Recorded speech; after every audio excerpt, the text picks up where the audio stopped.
So it's been a while since I've posted a video, so sorry about that. I will get back to doing sort of typical guitar repairs and videos on those. But I've been sidetracked on this project, and obviously this is a guitar that in an earlier video I put this handprint on. But as you can see, this has a little bit more going on nowadays than it did then. And so I thought I would explain what I've been doing and why it's kind of needed for me and why, what's special about it. Obviously, I don't yet have my third pickup in here. And these are going to be interchangeable. So the gist of what I needed, I buy pickups, or I will also wind my own pickups from time to time. And so I wanted a guitar that I could easily interchange the pickups and test them out. And while I have kind of a Strat, like a really cheap Strat that I'd gotten, and I had some way to kind of put pickups in there and try them out, they weren't gonna, they don't quite get the same feel as putting in like a full-bodied Les Paul, or to kind of be able to change some of the variables, and I'll explain that in just a second. So the gist of what I'm doing here is I'm making adapter rings, so I have several different sets of pickup rings. And then I'm going to make adapter plates that will sit on the top and allow me to put in different pickups, whether it's single coil or P90 humbucker, or you kind of name it, a mini humbucker. I'm going to have adapters to allow me to do that. And so I'll kind of show you the way it will work is the pickups actually get changed from the back. So what I'll do is I'll put the correct mounting ring with plate in place, and then I'll go in from the back to actually change the pickup. Go in, going from here, and then I'll attach it with the appropriate bolts to put it to the ring. And then I have obviously my ground side clips, and then I have my hot side clips to allow that all to work. Other features here. This is not a three-way toggle switch. I'm not switching between pickups that way. Instead, I just have it set up so that you turn the volume of each pickup all the way down or all the way up, or whatever blend that you'd like. And then I have a single master tone. These are stacked pots, so I have linear, and then I also have audio taper, and I switch between them with these mini switches.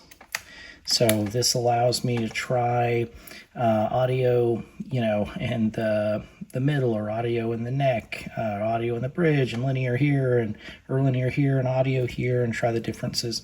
These are also different values in the linear versus audio, just because that's how the pots are. They're vintage, and they came with the values they're at. So anyway, that allows me that flexibility. And then what I have here is actually a selector for capacitor values.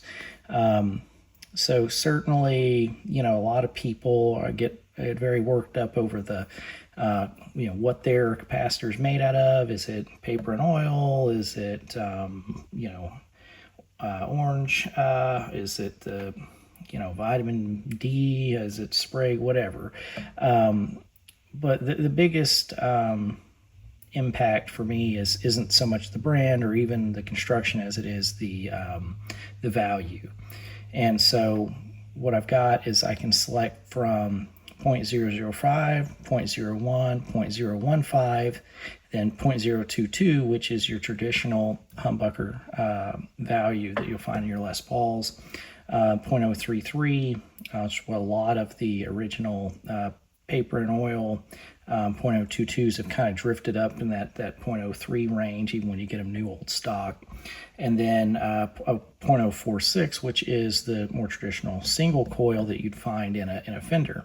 So, you know, I put a P90 in here, I put a mini humbucker, I want to pair it with a 500K or a 750K, and I want to see what cap that sounds good with. I want to try different, you know, different tapers. I want to try different pickups in different spots. This lets me do all of that and fairly easily. I don't have to solder anything. You know, it's a few screws, and then I just kind of clip it in from the back. So here, I'll let you see kind of that mess in there with all the capacitors. And then you can kind of see as well, you know, what that is looking like. In the cavity there. Yeah, so that's what I've been up to. That's what it does. And I'm going to play a little bit for you. I'm not really trying to play anything particular. I just want to let you hear some sounds, just one demonstration of the types of things that I can do with this now, just to show you like what does it matter with the capacitors. Because it's something that a lot of people don't realize is that whether you use your tone or not, if you have it cranked all the way up and never turn it down for any of your playing, it still matters what your capacitor value is, and I'll demonstrate that here momentarily. All right, so I'm just putting together just a very short little clip here of how the tones change with the capacitor. And again, this is fully cranked. This is without the capacitor supposedly taking any tone. This is 10 on the tone, and with the you know, just the bridge here. I just want to show how a capacitor affects your sound, even when you have it fully off. So this is .005.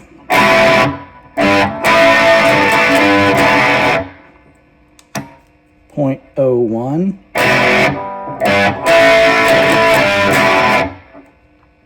0.015, 0.022,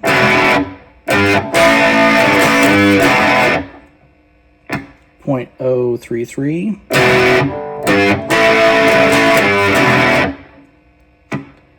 and then 0.046.